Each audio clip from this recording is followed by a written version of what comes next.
Hi, this is Scott with Learn to Stop Hunger, and today we're going to take a look at how to create an Excel spreadsheet using C#. As you can see, I've already got Visual Studio open. This is Visual Studio 2013. You can use any recent version really. And I've opened up a new Windows Forms project. I'm going to go ahead and add a button to this form.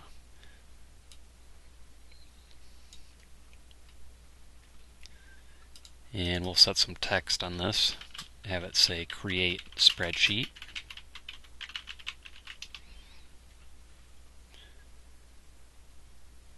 And I'm going to stretch out the button a little bit so you can see all the text. Now if you double click on the button, it's going to take you to the code for the click event on the button, and that's where we want to trigger our spreadsheet creation.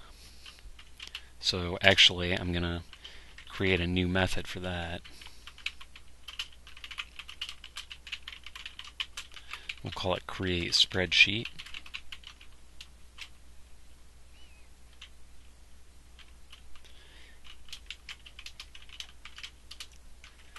So for my click event, I'm going to go ahead and call Create Spreadsheet.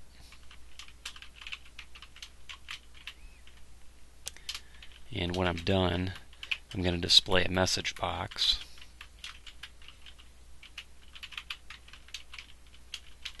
That says, all done. So one more thing that I want to do here. I actually want to set up a data structure that I can pass into my spreadsheet creator. And first thing I'm going to do is create a class for that. So we'll do add class, and you may not see that, kind of went off the screen there.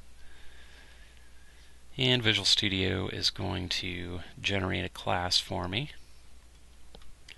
We'll call it Activity.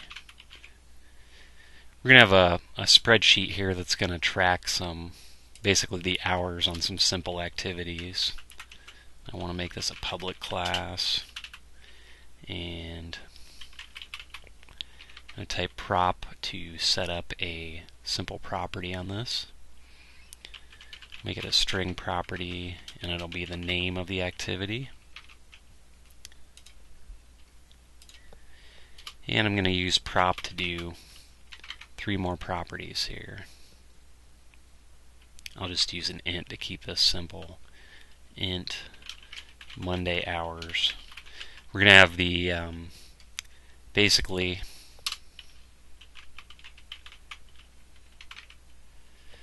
we're going to have the hours for 3 different days. Obviously this is a contrived example, but you'll get the idea. Oops, I'm going to do prop again here. Wednesday hours is my final property there. And we're all done with that class. I'm going to close that out. And what I want to do is, for this create spreadsheet method, I'm going to pass in a list of activities. And I'm going to create my spreadsheet based on that. See if I can spell here. We're going to call that variable activities. So we got var activities equals new list activity.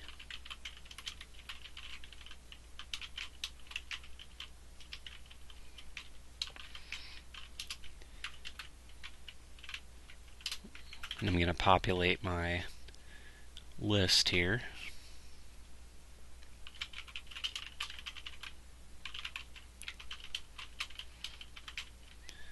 The first one we'll call working. So we're going to keep track of the hours that we're working each day. Monday hours equals 8. Tuesday, we worked 8 hours each day. Wednesday equals 8. Okay. Oops, I'm going to put a comma there. And we're going to add another activity.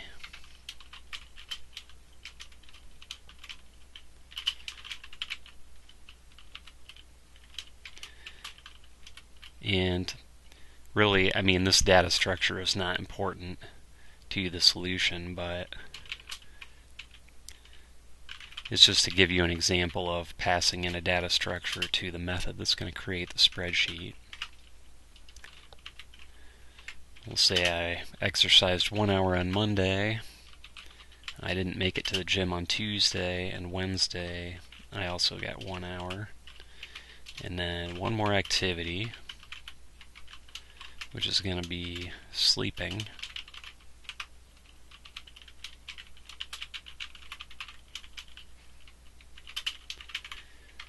Monday I got 6 hours of sleep. Tuesday I got 7 hours of sleep, and Wednesday I got 8 hours of sleep.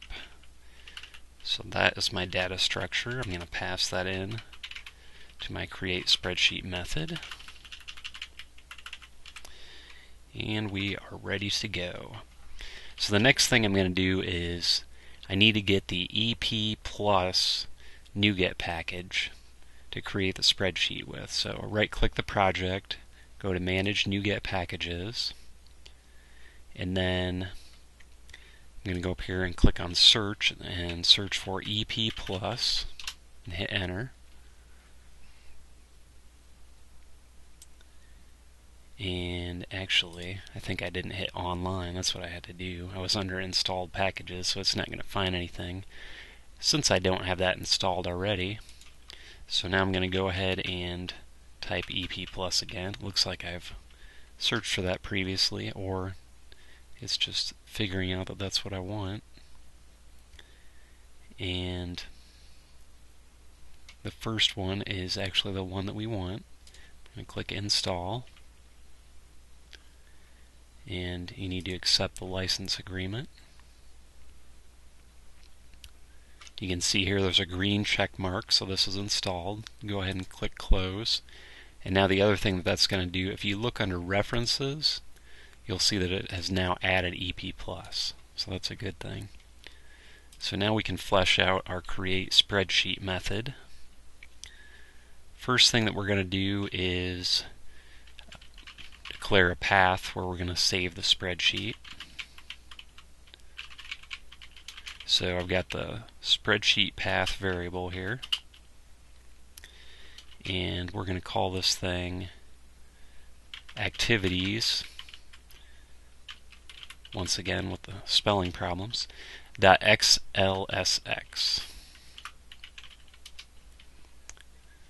Alright, and then another thing that I'm going to do is I'm going to use file. I'm going to right click on this and do resolve using system.io. So it's system.io.file.delete. I just want to delete the spreadsheet if it exists already. So we're creating a fresh one each time. And then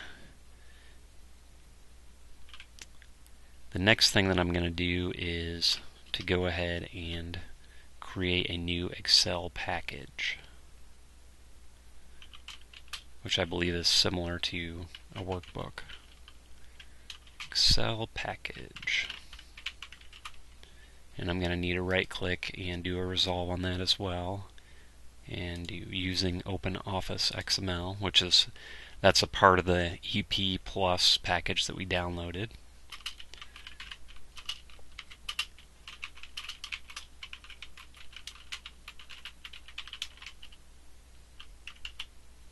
Okay, so we actually have to pass a file info into this thing. So I'm going to create a file info variable.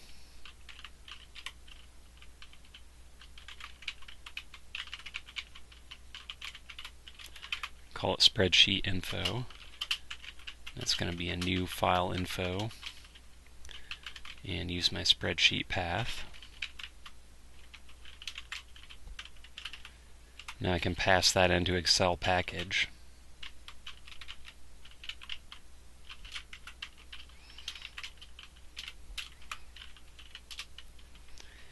And now we have our package, Excel package ready there. Now that we've done that, we can create a worksheet. And we're just going to have one worksheet in this example, but you could have multiples. And this is going to be the activities worksheet.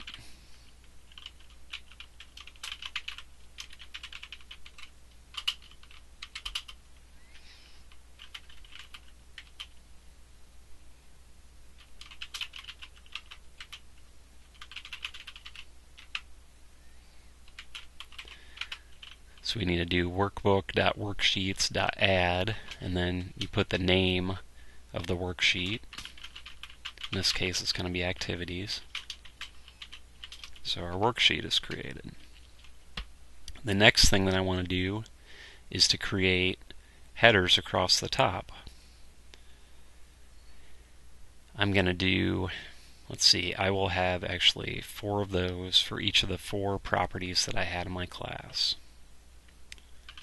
So what I need to do is, for my worksheet, I'm going to do .cells, and then inside the square brackets I need to specify the cell where I'm going to put this. In this case it's going to be A1, which is the very first cell in the spreadsheet, and then I can specify the value for that cell, which is going to be name.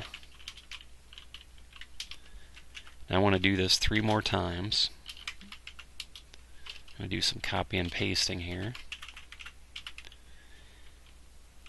And we'll change these locations, so B1, C1, and D1. And then we're going to change their values to Monday, Tuesday, and Wednesday.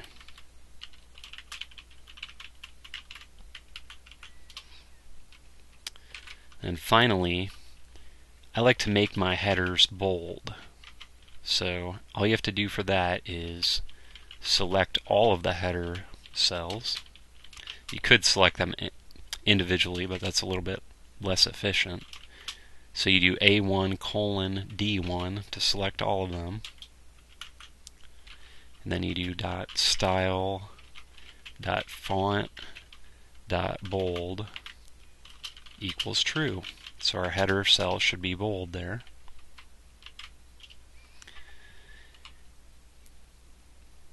Now the next thing that I'm going to do is to go ahead and populate the spreadsheet with data.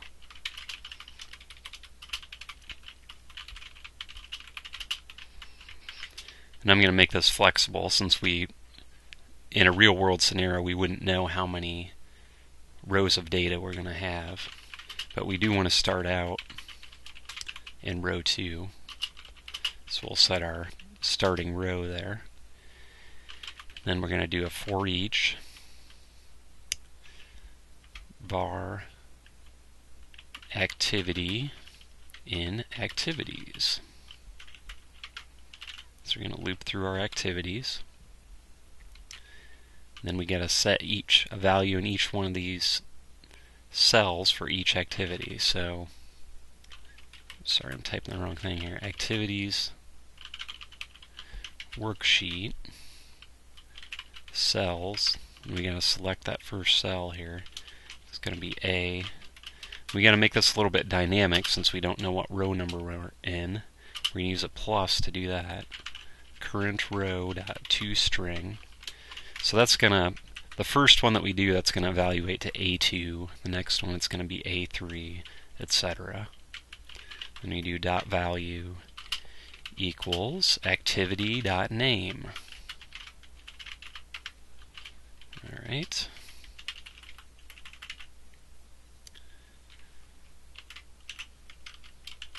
Going to do some copying and pasting again here. We should have 4 of these, 2, 3, 4.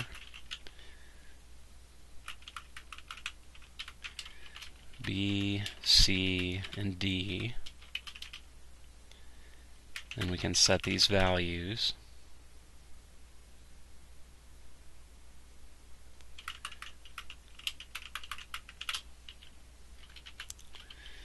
So we're going to do Monday hours, Tuesday hours, and Wednesday hours. An interesting thing to note that I found, in this case we're actually providing an int, so it will be treated as a numeric value in Excel. If you pass that as a string, it'll actually be treated a little bit different in the spreadsheet. So you may want to experiment with that and see how it turns out. So we populated our 4 values there. And then at the end of the loop we want to increment our current row. Okay, so that will populate all of our rows of data. And then there are a few more other things that I like to do that are kind of nice. One is I like to freeze panes. It's not going to be as visible on this one since I only have a few rows. But if you had a real long spreadsheet, it would be more visible. So what that does is it's going to kind of make the first row sticky, the header row, so that as you scroll down the spreadsheet, you will continue to see the header row, which I find to be really handy. So then there's one other thing that I want to do, and that is to provide totals at the bottom of the spreadsheet. So I'm going to start out, let's see, B, I guess. So we're going to total the Monday hours. So once again, I got to use a plus here. And current row, that toString. So that's going to evaluate, I guess since I've got 3 records, let's see, 2, 3, 4, I think that'll evaluate to B5 that first time out, just to give you an example. And then you can actually set a formula for the cell. And our formula is going to be a sum B2 colon B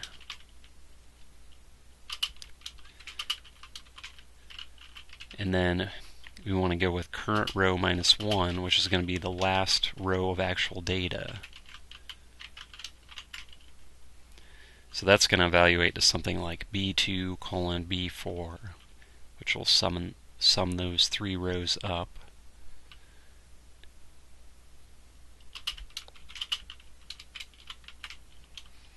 We've got to get our ending parenthesis there for our formula.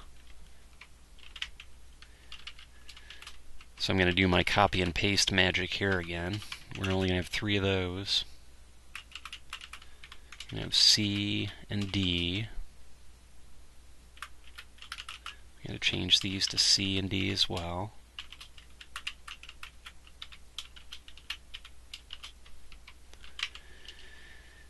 And okay, that's it for those formulas. And then there's a couple nice styling things that I like to do there.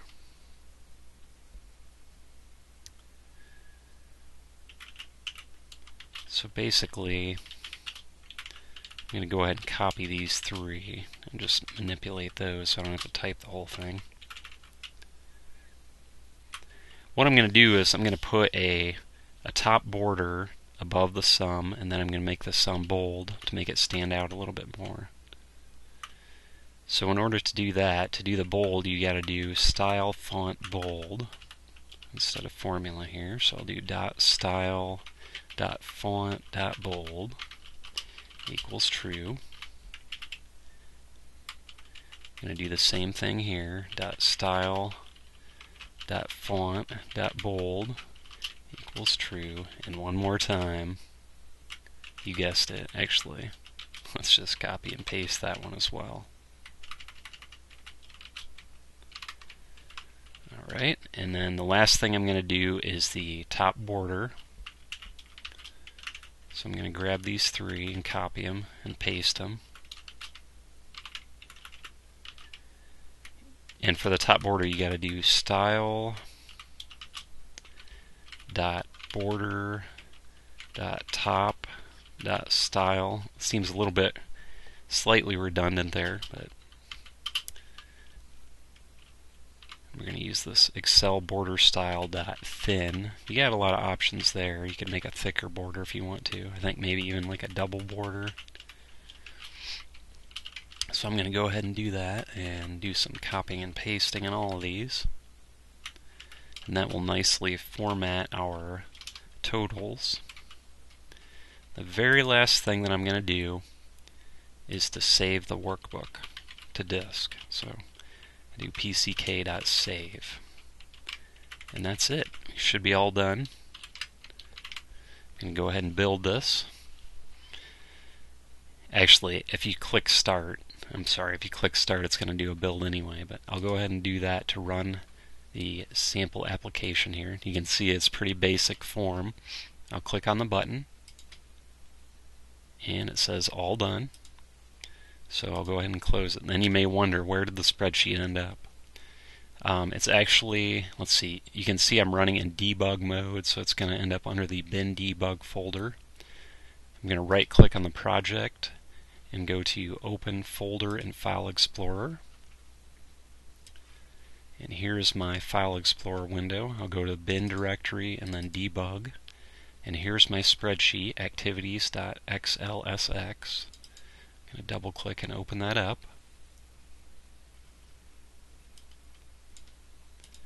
And I just got to bring the window over where you can actually see it. And here you can see is our spreadsheet. I've got the headers here at the top. Actually, you can kind of tell that I can probably scroll down. Remember I said about the freeze panes, so let's scroll down. Yeah, you can see that freeze panes is working. These are our headers up here at the top, and they're bolded. These are our 3 rows of data. And then finally here at the bottom we've got our sums. You can see the formula right there with the sum. And as we intended, these are bold and then they've got a border on the top. So that's a real basic example of creating a spreadsheet using C#. Hope you found this video to be helpful, and I will see you again next time.